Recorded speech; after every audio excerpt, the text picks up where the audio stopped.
you're famous and infamous all at the same time. You know what I mean? Well, welcome to politics in 2024. Right. And I'll be honest with you, I watched a little bit of that session. I wanted to drink myself.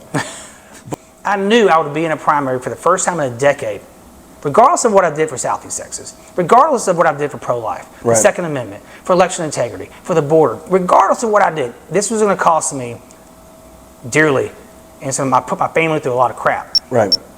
It's the right thing to do.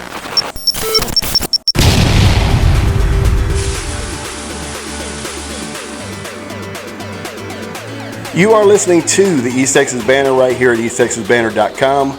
We have the privilege of sitting down with Speaker of the House and House District 21 Representative Dade Phelan. Yes, sir. Mr. Phelan, I appreciate you taking time with me. My pleasure. Thank you for having me. Man, you've been running. Yes, sir. It's been a long slog these last. I would say several months, but it's been a long couple of years since I became Speaker. It's been a lot of work. Indeed. But I enjoy it.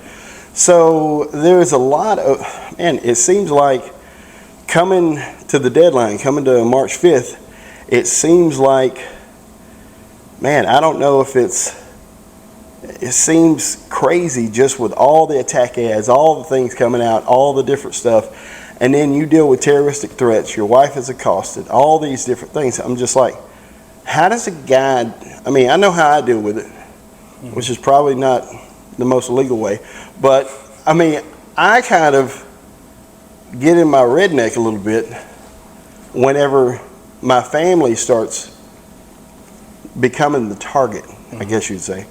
I guess my question for you is, how do you deal with that as a man? I mean, just processing through that. It's not easy. It's difficult. It's unnerving. It's unsettling. It's dangerous. It's deceitful.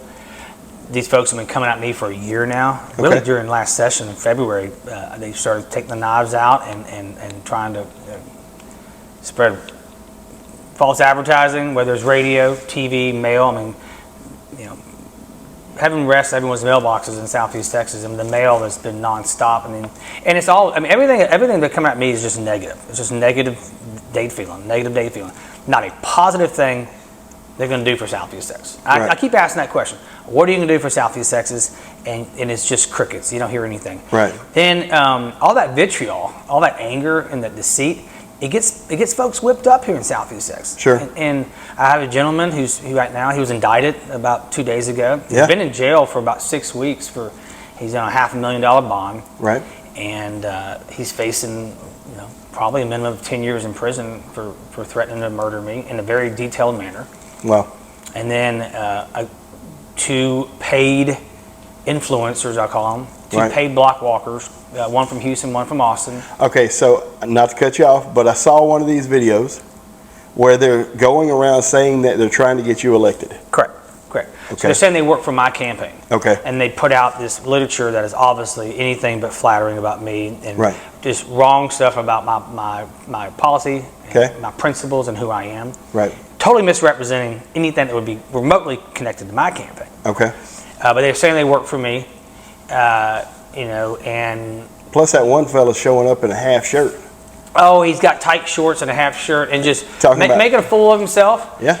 And so he came to my neighborhood. These 2 individuals came to my neighborhood, and my next door neighbor said, Dade's not at home. Do not go to his house. Right. His wife's there and his kids are there. I can see their car. Do not go there. Right. Went there anyway. And then that's when all hell broke loose. We had to call BPD. We had to call DPS.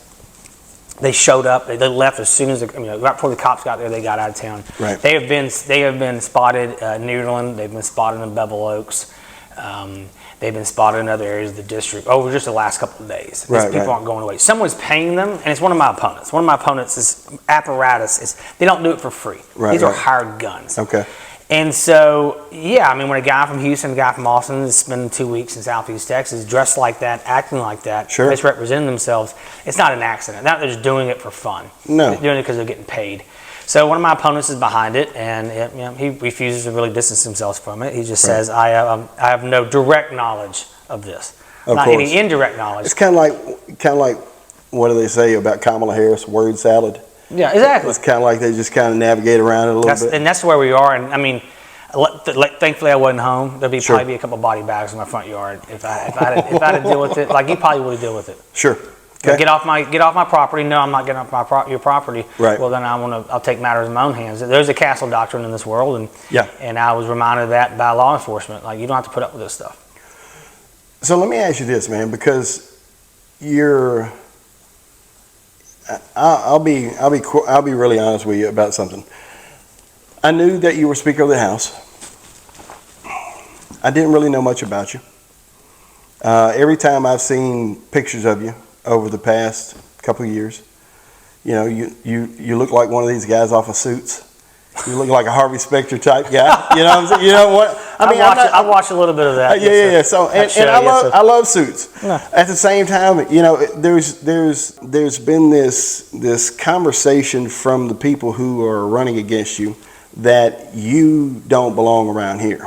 You don't fit in here because you're Dade Phelan. You know, it's almost like you're famous and infamous all at the same time. You know what I mean? Well, welcome to politics in 2024, right? Sure. You're one and the same. I can tell you, I only wear a suit when I'm in Austin. Okay. I don't wear suits back home. 10-4. I mean, these Right. boots, I got holes in these boots right here. These Right. jeans, I got a hole in the back pocket, right? The only reason I'm wearing a collared shirt is because I had a meeting in the church earlier today. Otherwise, I'd be wearing one of my camo campaign shirts. There you go. That I wear all day long. I got my camo campaign hats and my camo 4x8 signs with my big NRA endorsement up in the right-hand corner of it. I'm a father of 4 boys, Okay. 15, 14, 11, and 8. Okay. And so I'm shuffling them around more than I got a baseball tournament at 3 p.m. in Vidor for my oldest. Okay. I'll be there in jeans and a t-shirt like Yeah. that, like everyone else in the crowd. When you become Speaker of the House, you're a statewide elected official. Right. We never had that before in Southeast Texas. Right. We've never had a governor, we never had a lieutenant governor, and we never had a speaker. So that role is different. I represent all 254 counties. Sure. I represent all 149 House members, including myself. Right. So there's times when I'm in Austin a whole lot at that Capitol, taking on that role, but I also have the role back home as state rep, representing all of Jasper County, all of Orange County, and half of Jefferson County. I was born and raised in Southeast Texas, went to high school in Southeast Texas. My wife was born and raised in Southeast Texas. Her family's from Kirbyville. But you were a Kelly Bulldog. We ain't gonna let that go. I was a Kelly Bulldog. You got that right. But my wife's family's from Kirbyville. Okay. Commissioner Stark is he claims he's related, and, Okay. I'll give him a pass. My wife claims he's related. We're trying to, but we are somehow much. They are. Willie's campaigning right now too, so Yeah. he might be. He is related. He is somehow related to my wife's side. They're a big family. My Sure. father-in-law passed away before I ever met him. He died of Okay. a very rare cancer back when my wife was in high school. But he and his 3 brothers graduated from Kirbyville High School. He ended up being the Jefferson County auditor down in Okay. Jerry Ware Airport in Beaumont. Is named after him. Okay. Jerry Ware, that's my wife's dad. And so, no, our roots are far and deep. I'm one of 7 kids. My dad's one of 13, and almost all of us live in Southeast Texas still to this day. And it's an honor to be Speaker, but it also keeps me away from home too. Yeah, no doubt. When I first got Jasper County last year in redistricting, I went into regular session for 140 days, and then Yeah. I had a special session 1, special session 2, special session 3, Yeah. and special session 4. It's the longest that any legislative body has been in Texas history in an odd number year. Right. And it's only the second time in history of the state of Texas that we were in session in December. So I was in Austin all last summer wearing those suits on the House floor. Sure. I'd much rather have been a Little League baseball game here in Southeast Texas. I understand that. So, with all that said, what are your really kind of your flagship priorities that you're focused on? Because I mean, we hear what everybody else is focused on, and you're right about the negative ads. I mean, you've got to scroll deep into Google to find some positivity about you, my friend. Oh, absolutely, and that's the apparatus coming after me, right? Yeah. I'm gonna do the right thing no matter what. Okay. And we had a situation this session with the Attorney General. Amongst one, we had another gentleman who we had expelled from the Texas House for having a inappropriate sexual relationship with a young staffer. Got her intoxicated and had intercourse with her, and when she couldn't get consent, we expelled him from the Texas House. Right.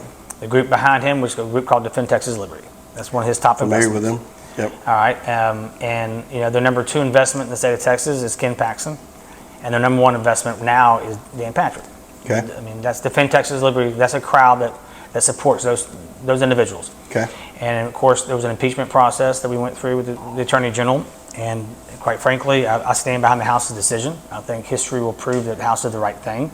I think he's guilty of what we accused him of and charged him with as a grand jury. The Senate was a trial. But if you look at what I've done for Southeast Texas and what I will continue to do, first of all, let me go to the conservative stuff. Okay. Since I became Speaker, there were 50,000 abortions happening every year in the state of Texas. I became Speaker, and now we're at 43. Okay. Not 43,000, 43 from 50,000. We passed constitutional carry, which gives every Texas citizen the right to carry a firearm. We restored the right to carry a firearm without permission from the state of government. We made Texas a sanctuary state when it comes to firearms. There's a reason why I'm A+ rated by the NRA. That's not easy to get. There's only about 1 or 2 legislators a year in the state of Texas who get an A+ rating. I have that as Speaker. I may be the only Speaker who's ever gotten an A+ rating in history state. That's a question for the NRA, but I haven't seen it in my years recently. On border security, when I first got elected in 13, before I got elected, in 13 they were spending $80 million in border security. And in 2015, it went from $80 million to $800 million. And then we spent $800 million in 17, $800 million in 19. And in 2021, when I became Speaker, it was about $1.6 billion. This past cycle was somewhere close to $6 billion in border security. Okay. I increased funding on border security by 630%. That's one of the number one issues that voters want to talk to me about. Right. Election integrity. I passed an election integrity bill that the Democrats were so upset about. Remember, they left the state for 2.5 months. I had to sign arrest warrants to bring them back. You remember that? Mm-hmm. That was the election integrity bill. These are all bills that other states are looking at to implement. These are like bellwether pieces of legislation. It all happened since I've become Speaker. That's not even getting into the gender modification ban that we did, the terrible books in public schools that we got rid of, the ban on drag shows amongst children. That's not even getting into all. I mean, I can go on all those, all the social issues. That's what we did just this past year. We also passed, speaking of border security, this October in one of the special sessions, we passed a bill that said that DPS can arrest, detain, and repel illegal immigrants that are coming here from other countries. Okay, so let me ask you this.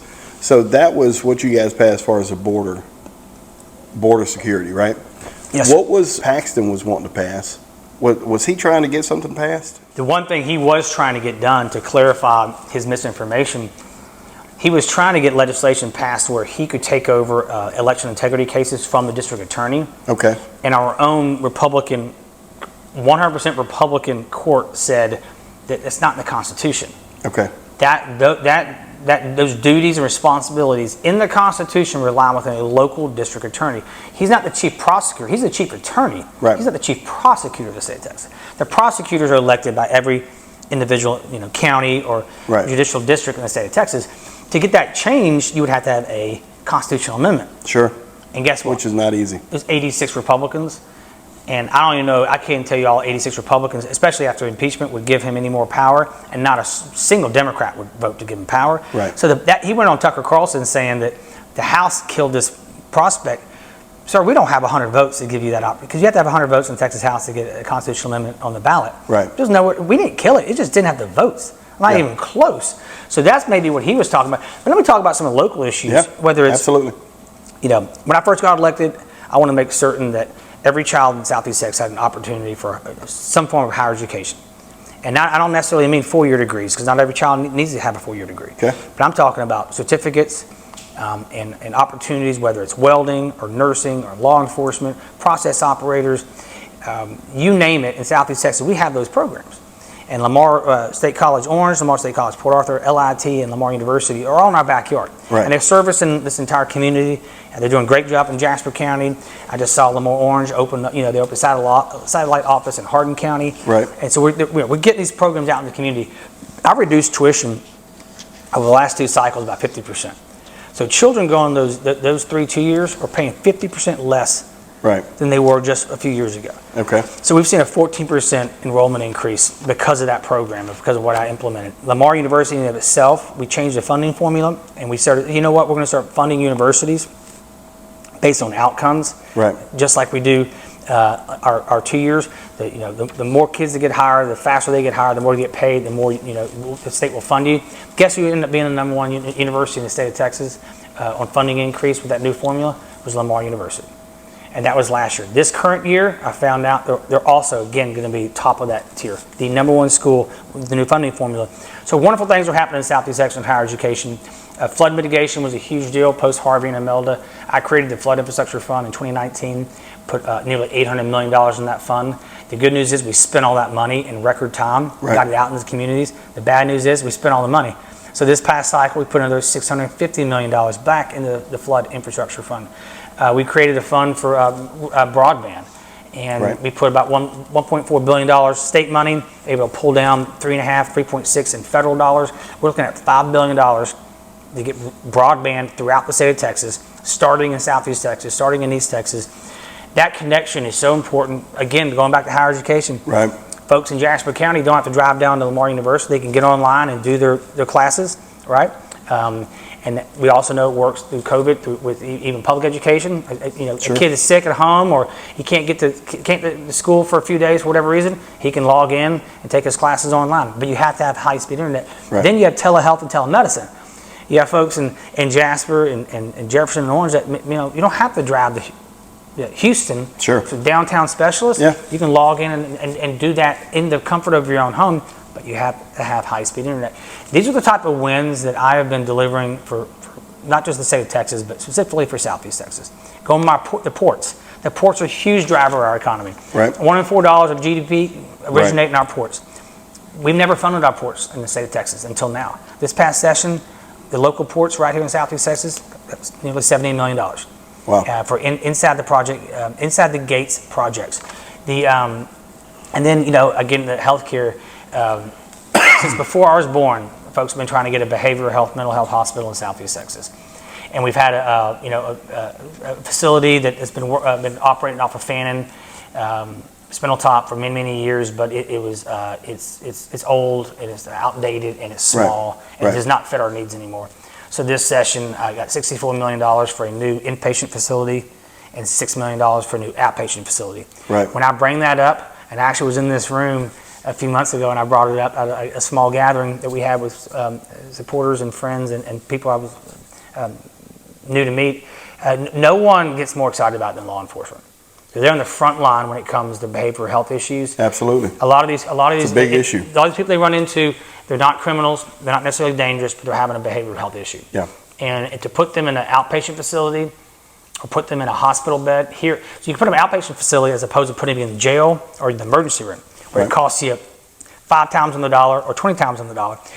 And then on the inpatient facilities, especially with our juveniles, I mean, kids, because of these cell phones right here, are having more and more issues on behavioral health. That's true. Because body image, nonsense, cyberbullying. Yes, sir. And so they're having more and more issues. So if you want a pediatric bed, and you're from our area of the world, you're going to end up in Austin.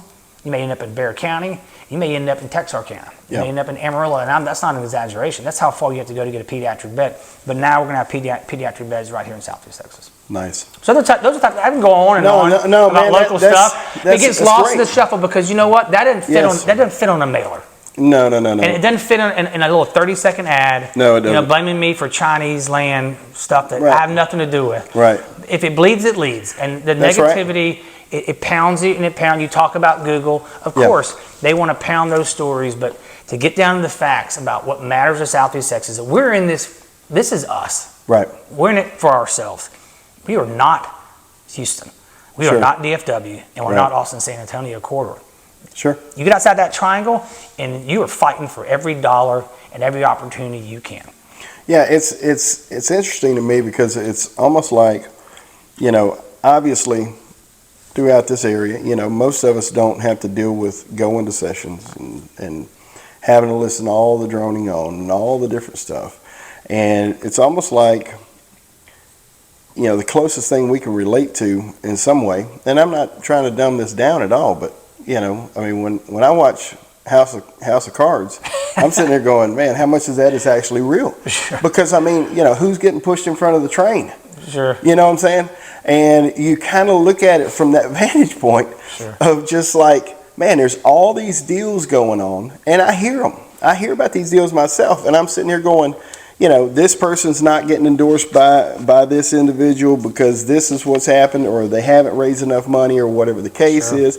There's a bunch of that stuff going on, and then you start looking at, I started writing down the list of endorsements that you had, and I thought I was going to have to change pens after a while. I was just like, good Lord, man. There's so many associations that have endorsed you, right?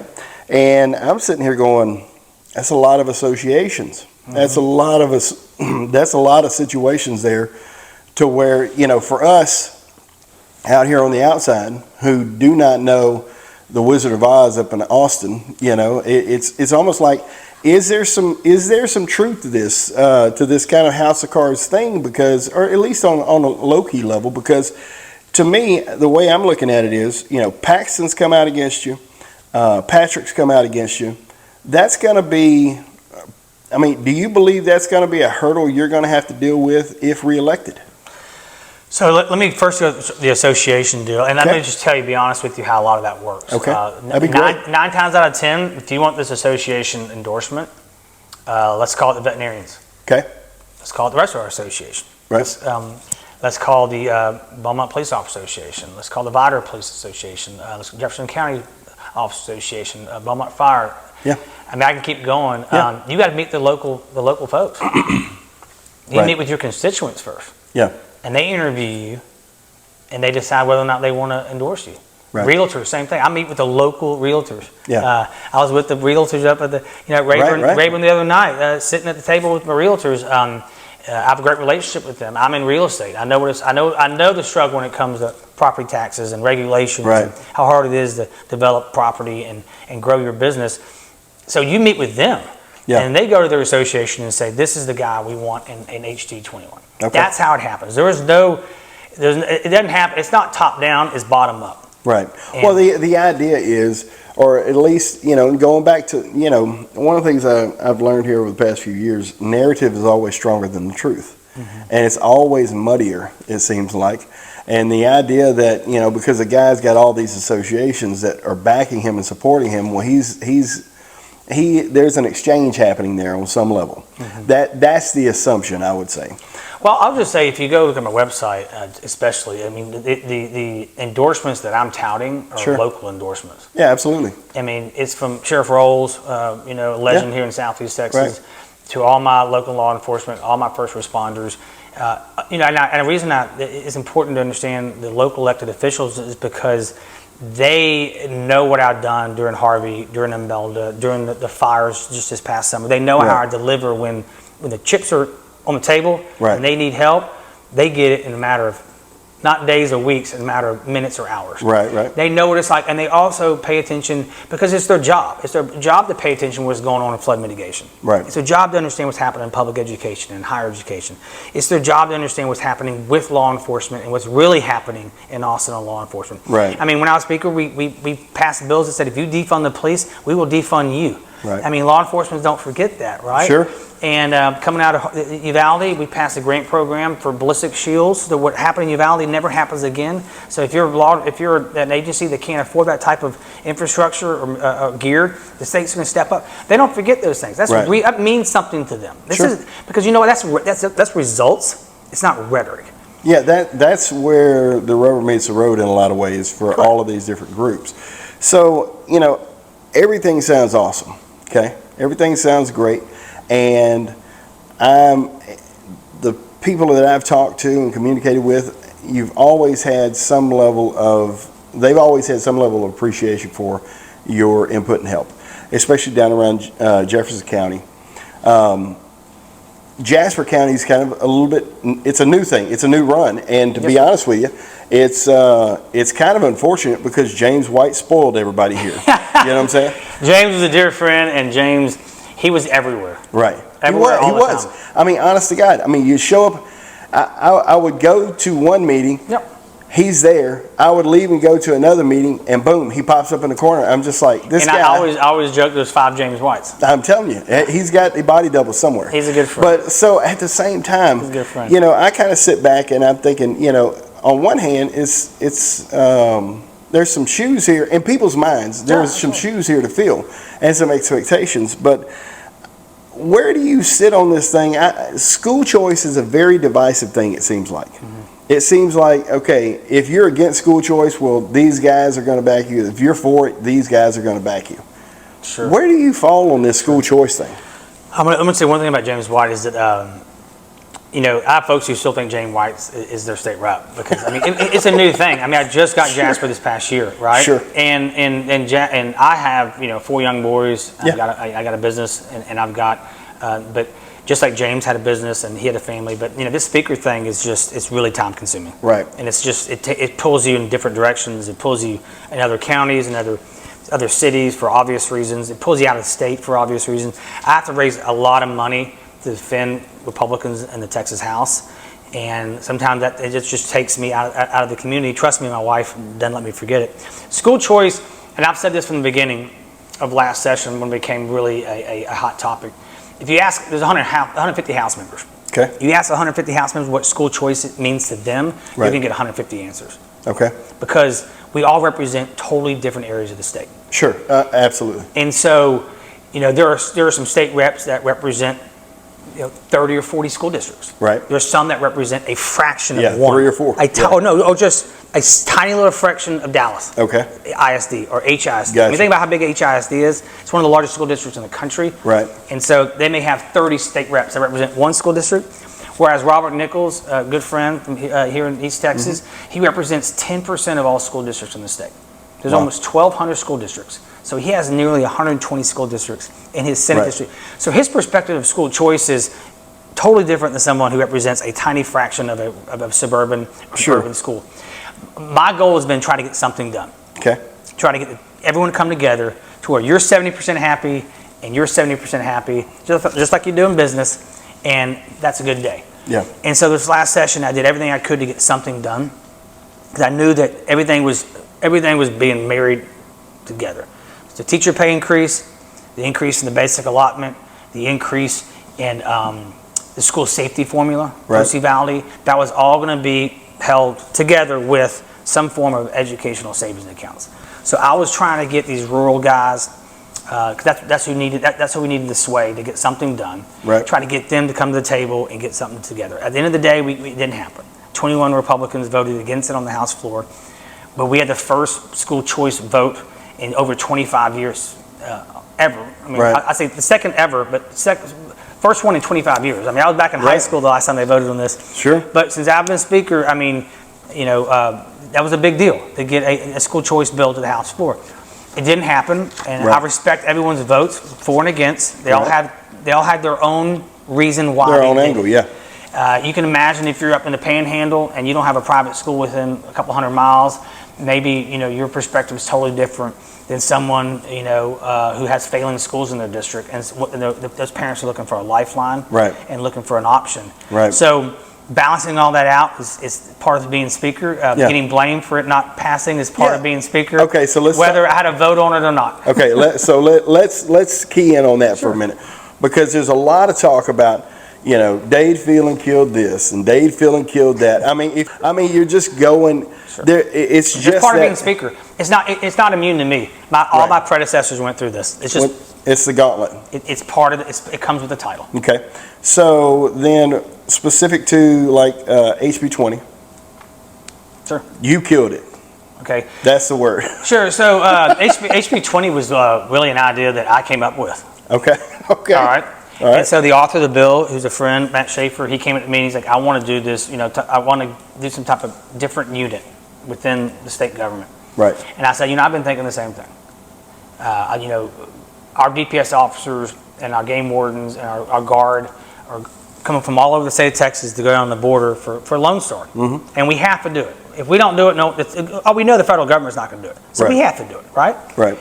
And again, that's where that 630% increase comes from, is when you see about the Constantine wire and the barbed wire and the boats and the buoys and the busing to Chicago and San Francisco, that all comes from that 630% that I made certain was in the budget. Okay. Right? So I'm as strong as border security as a day is long. Okay. But on House Bill 20, so this is what's unique, people don't understand.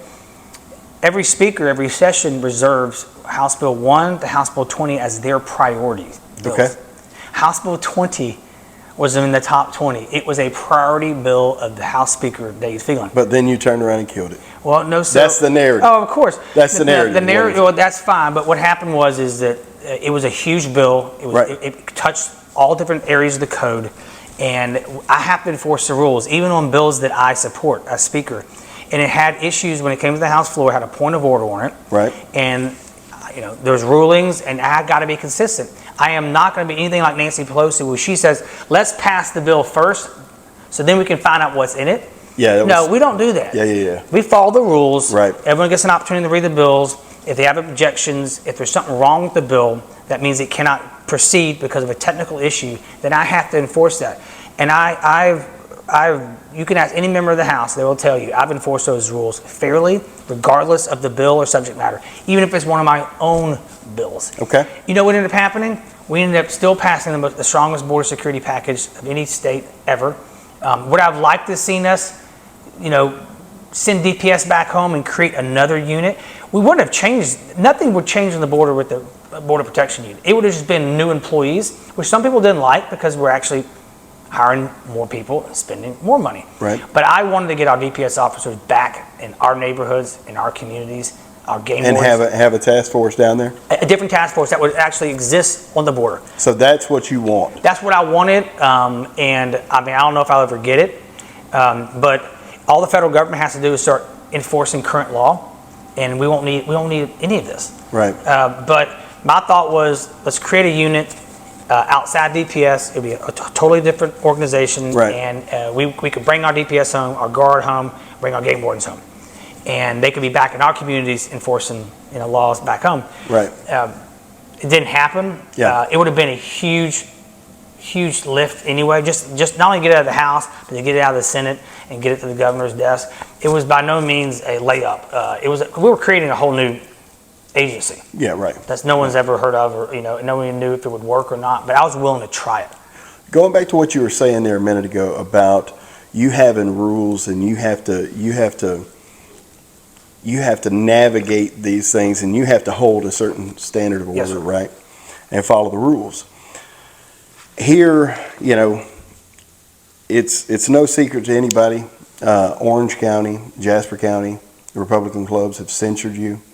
The Republican, what's the executive Republican? Oh, up there in Austin. Yeah. They've censored you. RPT, sure. How much, and I watched some of the back and forth with these guys, and some of that, I don't know what it was, some of that session, we'll call it, okay?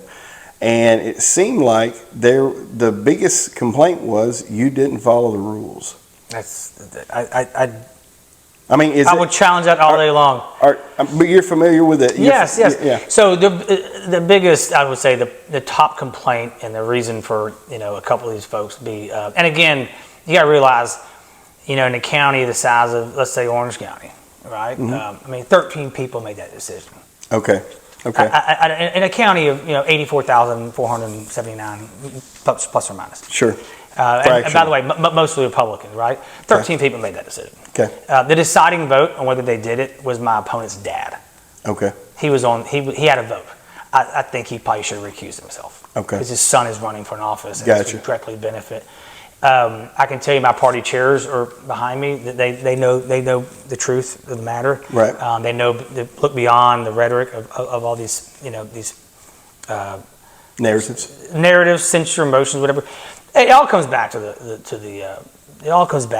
impeachment. They said I did not follow the rules on impeachment. Right. There's only been one other statewide person ever impeached in Texas history prior to now. Right. And we followed every rule, every precedent we could find in state history. We did everything we could to act as a grand jury, reviewing the facts, to then hand it over to a jury trial that was the Senate. So you felt like you and your team did everything you needed to do. Correct. So just to tell you how it all went down, in January, late January probably, the Attorney General, he never came to me personally. And I don't know the man. Okay. I don't know him personally. I've probably spoken to him in person twice in 10 years as elected official, which is really on him, not me, because I've reached out many times on many issues, never got a phone call back. But I don't know him. It's like I don't have. This is what I know. $3.3 million was requested in your tax dollars to pay off his former employees. His former employees were recruited by him. Okay. Staunch conservatives from around the country, and his 7 top deputies. His 7 top deputies went to the FBI and said, "This man is doing illegal things." Okay. And so then he fired them, which is a violation of state law. It's a violation of the Whistleblower Act. Then he wanted your tax dollars to pay them off. And I said, wait a minute, I don't know any facts here. This is an agreement that's been sealed. I'm not shelling out a dime unless I know this is a proper use of taxpayer dollars. Right. So the General Investigating Committee opened up, an investigation and started interviewing the whistleblowers and everyone involved in the case. And 3.5 months later, they came forward with this recommendation to impeach. This was not done overnight. It wasn't done in the darkness. This was a very thorough process. It took thousands and thousands of hours. And just so you know, and just so your viewers know, we all know what he did 2 weeks ago. He admitted to the entire thing. Right. He said, I'm dropping any claims. I'm not saying that they're wrong. And then he did the most unbelievable thing I've ever seen. He said, just send me a bill and we'll pay it, which he didn't have the right. He can't appropriate dollars. So $3.3 million that's out the door. Like, who knows what this is going to cost taxpayers now? Right. He just said, I am not going to contest any of the facts of the case. We're done. Fine. They're right. Let's pay them.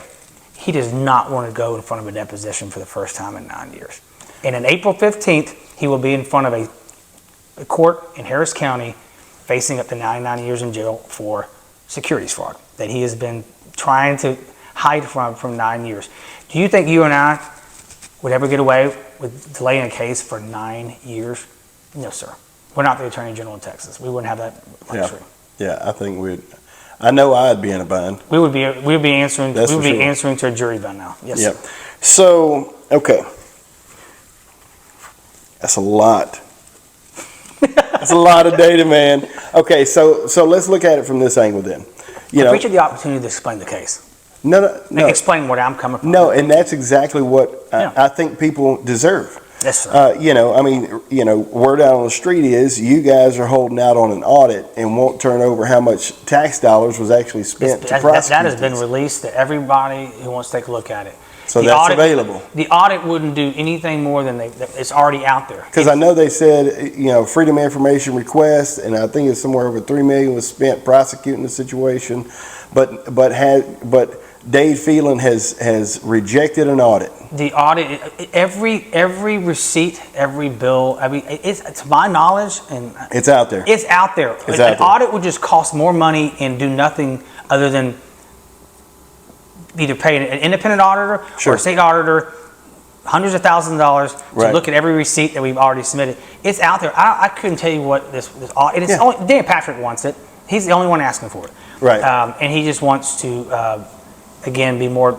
He wants to divide us rather than bring us together. Right. And he wants to make an issue out of this as long as he can, or as long as the election is going on. I'm sure once this primary is over, he'll stop talking about the audit. All the information is out there. Right. I talked to the experts that said there's no reason. An audit would just cost more money and produce little results, if any results. Okay, so in my preparation for this, I go online, I type in Dade Phelan, okay? I start looking around. I go to YouTube, I go to TikTok, I go to any social media. I'm just looking because I don't do any of that anymore. I haven't done it in a year. Hey, and congratulations. But so the everywhere on some form of social media is this clip of you kind of slurring your words a little bit, and I understand it was a long day, and I'll be honest with you, I watched a little bit of that session. I wanted to drink myself, but I'm sitting there going, gee whiz, but at the same time, I whenever I'm sitting here watching this, my first thought was this is not an individual who's drunk. I think maybe something's going on psychologically or something along those lines. I don't know if you've ever seen the clip of the news reporter lady who she got kind of discombobulated and tied her words up and this type of thing, and she was having some sort of a physical, mental situation going on. My question for you is this, because that was kind of That was kind of the Kim Paxton jab a little bit, was that you were drunk on the floor. Sure. My question for you is, Yeah. were you drunk on the floor? No, sir. And let me explain the timing of that. Okay. He knew that the committee, the Special Investigation Committee, was coming forth with a report within a matter of about 24 hours. Okay. So they went and tried to do anything they could to pressure me Right. and to stop whatever was about to happen. Right. I mean, the timing could not have been more obvious. And let me just tell you, on that particular day, Right. I was on the floor for 14 hours. Okay. Wearing that suit I don't like to wear, and a pair of cowboy boots that they get uncomfortable after about 4 hours. Sure. I was on the house floor for 14 hours that day. Sure. And they took about a 20-second clip. Right. And it's about everywhere. 10-something. I Right. know in the morning. And now go look at the next 2 hours after that. Right. If someone was, intoxicated or under influence of drugs or was having a mental health issue, Yeah. it would manifest itself throughout the evening. Right, It didn't just come and go. I can tell you that I spent a lot of time on the dice, probably Right. more than any other speaker in the chair, gaveling in, gaveling out as quick as I can. That particular day, we were doing the DEI legislation, which is another big conservative legislation. Right. It was one of the longest, most contentious days on the House floor this session. Very, very upset on both sides. Right. Long day, a lot of amendments. What you don't see is like first of all, I stand up after I've been sitting down for about 20 minutes. I stand up, a little lightheaded because I was tired. And you kind of leaned over a Well, little no, bit. that's my microphone switch. Okay. So Okay. that's the other thing. People are like, oh, he's holding himself up. That's right. You were kind of, I was I like. have 3 microphone switches right here. I Right. turn my microphone switch on. I Okay. turn the back microphone switch off, and I control the microphones. There's 3 microphones: Right. my microphone, front microphone, back microphone. Okay. That was Okay. any given day. I'm doing this with the microphones. I'm just saying it's all No, explainable. and that's what But I if was you're hoping explaining, for. people are like, "Oh, well, he's making this." No, this is what really happened. Well, And yeah. so, and I'll get a little bit more on the Sure. whole Twitter world after that. What you don't know is the sound goes off because a fight is breaking out right to my right, and I stop and pause because there's 3 members about to get into a fist fight. You can't see it on the camera. It's not picked up on audio because I turned the microphones off. Right. They're fighting over who's to go last on the front mic. Wow. And so, when you're kind of like stand up and you're ready to finish the bill, then all of a sudden there's a fight, and it looks like I'm having like a mini aneurysm, is what my wife may have called it. No, it looks like I'm having some type of like. Okay. No, I'm like. I didn't know what was going on. There's a fight going on, and Sure. and so. Again, you go to the next 2 hours of that evening up until midnight. By the way, Right. I didn't go to bed till 2 o'clock that morning because I still had business to do. Sure. So that was a good old-fashioned 18-hour day for me. Right. So listen, there's this group called Influenceables, and the Ken Paxton world hired these guys, especially young men and women. They go out there and tweet Right. and create a There- fervor. yeah. There's a Texas Monthly journalist who went and, I don't know if you saw this story, but he signed up for this program and he got paid $100 to retweet 2 tweets. Just retweet, and in his Venmo account, that evening he gets $100. They spent $500,000 on that video and others to disparage me Right. and disparage the Texas House to try to keep us from impeaching Ken Paxton. Now you tell me that dark money, you tell me that's good for democracy? No. And you go on the Google pages and you talk Yeah. about and you see things about me, you think, why would anyone run for this office ever again? If you're up against that type of social media barrage, that type of dark money that is there to influence votes. Right. We talk about PACs, we talk about big donors. No one's talking about these dark money groups out there. Right. That no one can find out where they came from and who's paying for them and who's Sure. getting paid. When you got a Texas Monthly journalist getting paid $100 to retweet 2 tweets, how long does that take you? It's crazy. 8 seconds? Yeah. So to answer your question, yeah. it was all part of a character assassination to try to pressure me. And I'm telling you now, I am not going to ever back down from doing the right thing. I don't care. I knew this would cost me a primary opponent or 2. At one point I had 3, and I went back to 2, and now I'm back to 3. I knew I would be in a primary for the first time in a decade, regardless of what I did for Southeast Texas, regardless of what I did for pro-life, Right. the Second Amendment, for election integrity, for the border, regardless of what I did, this was going to cost me dearly. And so I put my family through a lot of crap. Right. It's the right thing to do. I think that's what I would say normal folks would say. Why the hell would this guy do this again? You know what I'm saying? I mean, if everything you're saying is true, which I've got no reason not to take your word for it, if everything you're saying is true, why the hell? I mean, just the barrage on your family in the process, and them being exposed to any of this just seems crazy to me.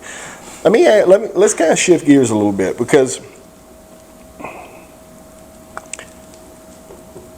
what do you feel like your biggest weakness is? Just as a man, what do you feel like your biggest weakness is? That's a good question. I'm proud of what I've done in life, but I'm not the smartest person out there. I consider myself an average guy, and I'm in an extraordinary position right now, and I think doing a good job, right? And I'm very idealistic, and probably I would say, if anything, I'm overly optimistic. Okay. Overly optimistic that we can get things done, and when it comes to school choice or the border, I feel like we can get this done. You have to be optimistic. We talk about all the negativity in this world. Sure. And you're just an average guy. You've got to be optimistic. Otherwise, it's hard to get out of bed in the morning thinking, man, another day of not getting this done. Another day of what's going to happen on the mail. I got to get home about 4:30 before my wife gets the mail, because I don't want to see what's in the mailbox. Sure. So you got to be really optimistic. Otherwise, this job will just beat you down. And my last 2 or 3 predecessors in the speakership will tell you the same thing. You just got to stay positive. And maybe I'm just overly optimistic. So answer one question for me then. So specific to the gripe and complaint about you and your appointments of Democrats to chairs. Okay. Now, on your website, it talks about standing against woke agenda. Okay, and that's one of your priorities, one of your main priorities. It's what I did this last session. Right. Then the idea, I don't understand the full story, and obviously there may be some logic behind it, but like with the appointment of Moody, who is being touted as a Black Lives Matter activist. I don't know Moody, okay? But what was your logic and rationale behind even that type of appointment? Because to me, there's good folks in the Democrat, there's good folks who's Democrat, there's good folks who's Republican, and some people would look at this and go, well, this is kind of a bipartisan move, of him, allowing these seats to be had and that type of thing. But, but if I look at the situation with Moody, I start going, okay, woke kind of come from the Democrats, if I'm not mistaken. It wasn't a bunch of rednecks out here shooting guns, talking about transgenderism and transgender kids and this type of deal. That's not our flagship. That's the other side's flagship. Sure. So my question, I guess, is, what was your rationale behind appointing Mr. Moody? So let me I'll get to that in just a second. Okay. So Democrats started appointing Republicans as chairs back in the 60s. Okay. Back when we were in the minority, Republicans were in the minority. Right. The Democratic speakers were appointing Republican chairs. Right. This predates my existence on this planet. Sure. This goes back decades and decades and decades. I got this big pro-life legislation done because I had a pro-life individual doing public health. James White was chair of Homeland Security when we passed constitutional carry. Okay. Now this cycle, for instance, I do have some Democratic chairs, for instance, like transportation. That's not a big Republican, Democrat, liberal, conservative fights over transportation. Right. It's really more, that's the biggest fights are going to be the big cities versus everyone else, or Houston versus Dallas for projects. And that's not, and I pointed someone from outside the Houston, Dallas, San Antonio, Austin triangle, so to speak. Right. Natural resources, another good example. Tracy King from Uvalde is, he's an expert on natural resources, and that's not about Republican, Democrat, conservative, liberal. Actually, if I had appointed a staunch conservative from Dallas, they'd be coming taking our water from East Texas, and they'll even tell you that. Right. They'll even tell you that. So when it comes to Joe Moody, Joe Moody has a criminal justice reform background. He's a former prosecutor, first of all. Okay. He's a former prosecutor. I believe his dad's is still either a district judge or a criminal district judge. But Joe and I worked on criminal justice reform matters, along with James White and others. Bipartisan criminal justice reform. Okay. Honestly, I would say part of Donald Trump's most signature packages that he passed as president was a huge criminal justice reform package. Okay. At the national level. So one of the most conservative think tanks in Texas, Right on Crime, which is housed under TPPF, Texas Public Policy Foundation. I worked hand in hand with them on a criminal justice reform package that Joe Moody helped me pass. Okay. And this was a bipartisan. It made sense. We want to be very protective of our law enforcement. We want to make certain they're taken care of, and we're not doing anything dangerous out there. But at the same time, I feel like we have some crimes that, especially when it comes to juveniles, we are raising an unemployable generation of kids. Indeed. And we want to look at that. We want to look at some of the second chance stuff. If a child does something at 14 because of a behavioral health issue, that we don't label them as a criminal when they're 24. Because all you're going to do is put them in the big boy jail, and then they learn how to become criminals. So that was the whole point behind Joe. And Joe and I, we worked on those issues. My wife's a big, she started the Mental Health Association of Southeast Texas, but she's also she's a former prosecutor herself. Spends a lot of time in the Minnie Rogers Center with Southeast Texas kids, and she'll tell you these kids are not dangerous.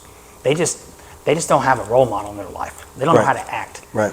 They don't understand conflict resolution.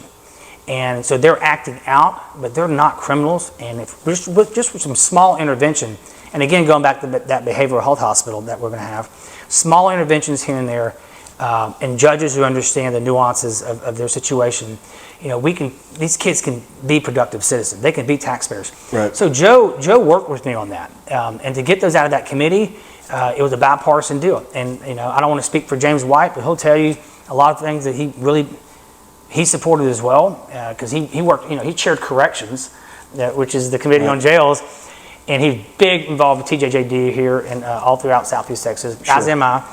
And a lot of these folks are like, we need some reasonable, rational changes to law. I mean, Texas is so tough on crime. We'd love to lock people up and throw them away, but I say this all the time, but we need to be more mindful of those that we're scared of, rather than those that we're mad at. So do you feel like, from what I'm understanding, you were looking at the situations as far as appointing the Democrats to these chairs, you were looking at their expertise more so than just the fact that they had a D beside their name.